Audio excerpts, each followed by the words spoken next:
Hi guys.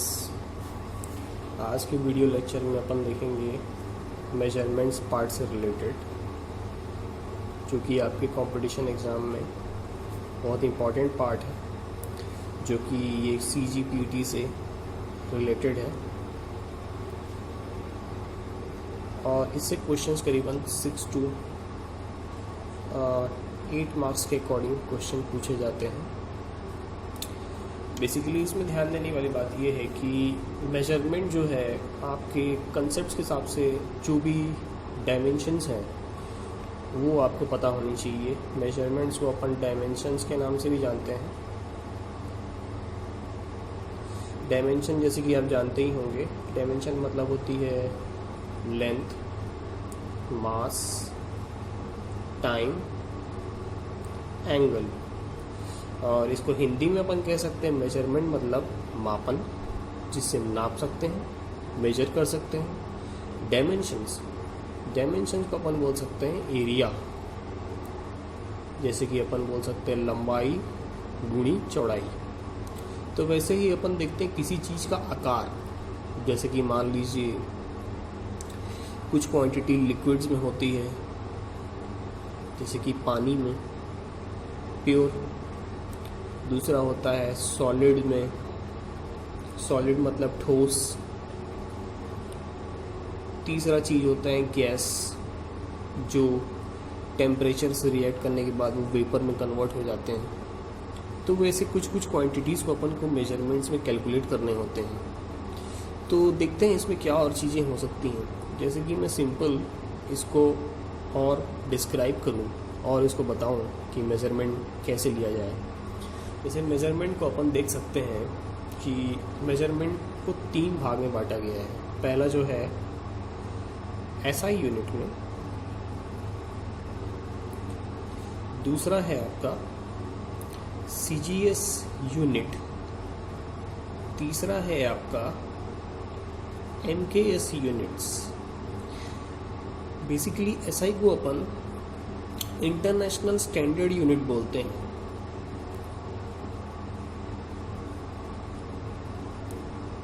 International standard unit. और आप जानते ही हैं यूनिट को अपन क्या बोल सकते हैं। यूनिट मीन्स इकाई, जिसको अपन नाप सकते हैं, मेजर कर सकते हैं। CGS मतलब सेंटीमीटर, ग्राम, सेकंड। MKS मतलब मीटर, किलोग्राम, सेकंड। तो ये सब चीज़ें अपन इसको बेसिकली कैटेगराइज फॉर्म में कर सकते हैं। ठीक है।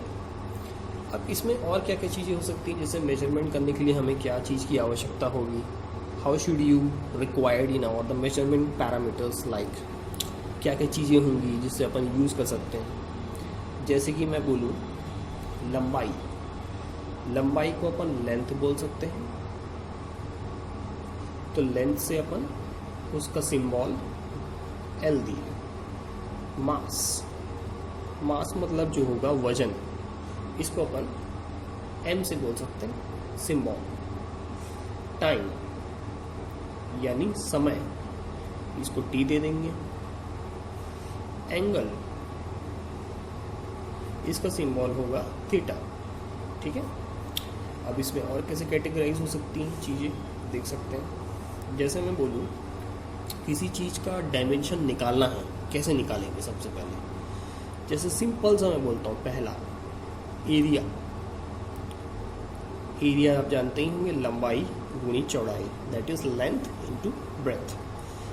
तो लेंथ जो होती है वो लंबाई, वो डिस्टेंस के अकॉर्डिंग लिया गया है। बेसिकली ये क्या है, हमारे मैग्नीट्यूड क्वांटिटीज़ हैं। इस पैरामीटर्स को मेजर कर सकते हैं। तो इसका जो सिंबल होगा लेंथ का, या तो सेंटीमीटर होगा या तो मीटर होगा। मीटर क्यों लेंगे, क्योंकि अपन ने इसमें एक सिंबल कैटेगराइज कर दिया गया है। आपको इसी सिंबल्स के अकॉर्डिंगली इसको कैटेगराइज करना। अगर मैं मीटर बोलूँ तो आपको मीटर के अकॉर्डिंगली क्या होना चाहिए, डिस्टेंस। तो डिस्टेंस किस में आता है, लेंथ में आएगा, तो L में होगा। मास मतलब किस में आएगा, वजन, वेट, M में आएगा। टाइम मतलब समय, टाइम, T। एंगल मतलब जो भी उसका एंगल कोण बनाएगा दैट इज थीटा। तो इसमें लेंथ में क्या होगा, जो भी अपन क्वांटिटीज़ को मेजर करते हैं डिस्टेंस दैट इज मीटर।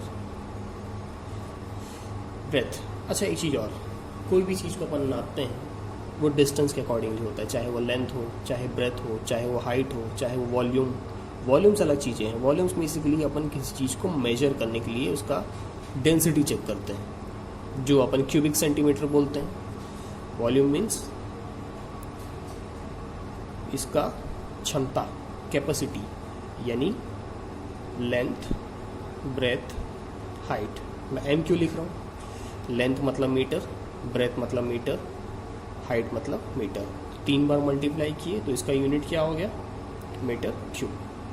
तो वैसे ही ब्रेथ भी क्या है, एक डायमेंशन क्वांटिटीज़ है जो डिस्टेंस के लिए काम आता है। डिस्टेंस मतलब जिसको मेजर कर सकें, ठीक है, और वो किस क्वांटिटीज़ में होगी, जिसको मेजर किया जा सके, दैट इज स्केलर क्वांटिटी, ठीक है। तो इसका भी क्या होगा, मीटर होगा। बेसिकली दोनों क्या है, आपस में स्केलर क्वांटिटी है।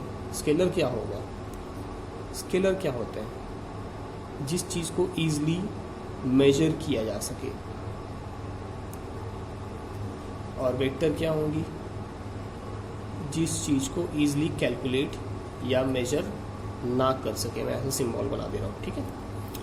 तो इन दोनों को मल्टीप्लाई करिए, मीटर इंटू मीटर क्या हो जाएगा, मीटर स्क्वायर। तो इसका यूनिट बन गया, ठीक है। तो इसी क्वांटिटीज़ के ज़रिए अपन इसका डायमेंशन निकाल सकते हैं। और एक चीज़ अपन इजी वे में ले सकते हैं, कैसे समझेंगे, जैसे आपने न्यूटन्स का सिंबल सुना होगा। न्यूटन्स ने थ्योरी दिया, क्या दिया है, फोर्स। फोर्स मतलब बल, किसके बराबर होगा, उसके मास मतलब उसके वेट से, किसके साथ, उसके एक्सेलरेशन के साथ, ठीक है। तो फोर्स क्वांटिटी जो होती है वो वेट क्वांटिटी से होगी। वेट क्वांटिटी मतलब क्या होगा, मास से होगा। तो इसमें जो भी फोर्स क्वांटिटी होगा मास से रिलेटेड होगा, ठीक है। तो फोर्स का अगर अपन डायमेंशन निकालना चाहें तो मास को अपन जो लिखते हैं फिजिक्स के नियम के हिसाब से, मास जो होगा या वेट होगी, इसका अपन सिंबल लिखते हैं न्यूटन। तो न्यूटन का जो होगा एम के साथ उसका सिंबल लिख दीजिए एन। और एक्सीलरेशन जो होती है, एक्सीलरेशन से पहले अपने को समझना पड़ेगा वेलोसिटी।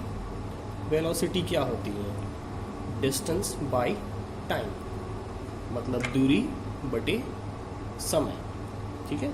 तो डिस्टेंस का यूनिट क्या होगा, मैंने बताया अभी, मीटर। समय का यूनिट देख लीजिए आप, क्या दिया हुआ है आपको, टाइम।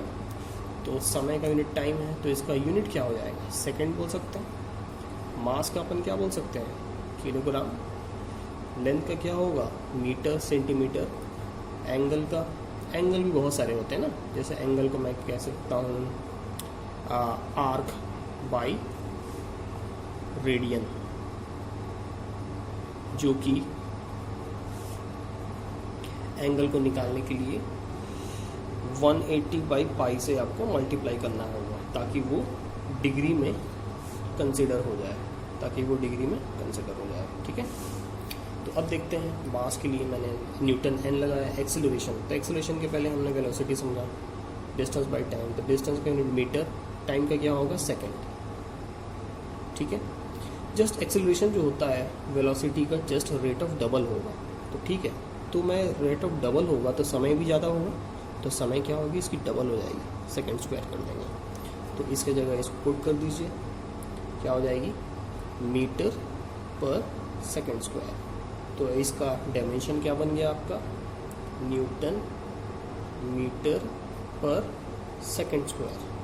अब इस तो ये तो यूनिट की क्वांटिटी हो गई। अब इसको डायमेंशन में चेंज कैसे करेंगे आप, न्यूटन्स, फोर्स में, ठीक है। तो हमारे पास क्या क्या चीज़ें थी, मास, ठीक है। मास मतलब क्या है, मास हमारे पास है। तो जो भी क्वांटिटीज़ है, जो भी पैरामीटर यूज़ कर रहे हैं, जैसे मास दिया हुआ है, मास एक बार यूज़ हुई है, मास इंटू एक्सेलरेशन, ठीक है। तो इसके पावर में 1 कर दीजिए। उसके बाद कुछ लेंथ है क्या, आपको याद रखना पड़ेगा कि इन्हीं 4 क्वांटिटीज़ के ज़रिए आपको डायमेंशन बनाने हैं, ठीक है। तो देखिए इसमें मास पहले मिल गई, मास के पावर में 1। लेंथ है क्या, ध्यान से देखिए, मैंने मीटर लिखा है, हाँ है, ठीक है, लेंथ लिखिए, ठीक है। क्या उसके बाद टाइम है क्या, टाइम मतलब सेकंड, हाँ है, तो मैं टी का स्क्वायर कर देता हूँ। एंगल है क्या, अगर नहीं है तो क्या कर देंगे, किसी की पावर में 0 कर देंगे, अगर है तो 1। तो इसका डायमेंशन कैसे बन जाएगा, एक ब्रैकेट लेंगे, मास के पावर में 1, लेंथ के पावर में 1, कुछ नहीं है तो 1 मान लीजिए। ये टी स्क्वायर, अगर मान लीजिए 1/t² है, अगर टी स्क्वायर को मैं ऊपर शिफ्ट करूँ तो ये ऐसा उल्टा इन्वर्स हो जाएगा, चेंज हो जाएगा। तो इसको भी मैं वैसे लिख देता हूँ, टी, ये 1 हो गया, t -2, और एंगल क्या हो गया, 0। तो इसी क्वांटिटीज़ के ज़रिए आप उसका एप्लीकेशंस को यूज़ कर सकते हैं। एक सिंपल क्वेश्चन और ले लेते हैं ताकि ईजिली आपको कैलकुलेट करने में आसानी हो, ठीक है। और ये चैनल मेरा सब्सक्राइब करना ना भूलिएगा, तो ज़्यादा से ज़्यादा लोगों को शेयर करने मिलेगा और उनको लाभ मिले, ताकि इसका बेनिफिट हो सके, ठीक है। तो नेक्स्ट क्वेश्चन अपन लेते हैं, जैसे कि मान लीजिए कोई एक सिंपल फॉर्मूला ले लेते हैं, जैसे कि कोई भी न्यूमेरिकल्स फार्मूला से रिलेटेड ले लेते हैं, जैसे कि डेंसिटी। चलिए मान लीजिए डेंसिटी मैंने ले लिया, ठीक है। डेंसिटी मतलब क्या होता है, घनत्व, ठीक है, जिसको घनत्व मतलब एरिया के कंसीडर में लिया जाता है। तो डेंसिटी क्या होगा, डेंसिटी आपने पढ़ा होगा 11th में, मास पर यूनिट वॉल्यूम। तो पहले अपन इसको यूनिट में चेंज करते हैं। मास मतलब क्या होगा, m ले लेते हैं, वॉल्यूम मतलब v ले लेते हैं। मास किस में आएगा, किलोग्राम में आता है, तो वजन, वॉल्यूम का यूनिट हमने क्या देखा, क्यूबिक मीटर। तो ये आपका क्या बन गया, यूनिट बन गया। अब इसको डायमेंशन में चेंज करेंगे, आप कैसे करेंगे, देखिए केजी किस में आता है, मास में आएगा, तो मास के पावर में m लिख दीजिए, ठीक है। मीटर क्यूब मतलब किस में आएगा, लंबाई। अगर इसको ऊपर लिखना होगा तो L-3 लिख सकता हूँ, कैसे, देखिए 1/m3 होगा, तो मीटर किस में आएगा, लेंथ में आएगा ना, तो 1/L3 लिख दिया, और इसको इन्वर्स कर देंगे तो ऐसा दिखाई देगा। तो सेम चीज़ हमने इसमें भी वही किया। तो इसकी यूनिट क्या हो गई, m1L3। तो केजी पर क्यूबिक मीटर, केजी मतलब मास हो गई, मीटर क्यूब मतलब m। और टी है क्या, टाइम है क्या, नहीं है, तो इसमें क्या कर दीजिए, 0 कर दीजिए। एंगल है क्या, नहीं है, तो इसमें 0 कर दीजिए। तो वैसे करके आप इवेल्युएट कर सकते हैं। एक सिंपल सा क्वेश्चन मैं आपको दे रहा हूँ, सॉल्व करिएगा। अगर आपको डाउट्स होगा तो उसमें कमेंट बॉक्स में शेयर करिएगा, ठीक है, या फिर मुझे आप कॉल करके या कुछ क्वेरीज करके पूछ सकते हैं, ठीक है। जैसे मैं क्वेश्चन दे रहा हूँ, S = UT + ½ AT²।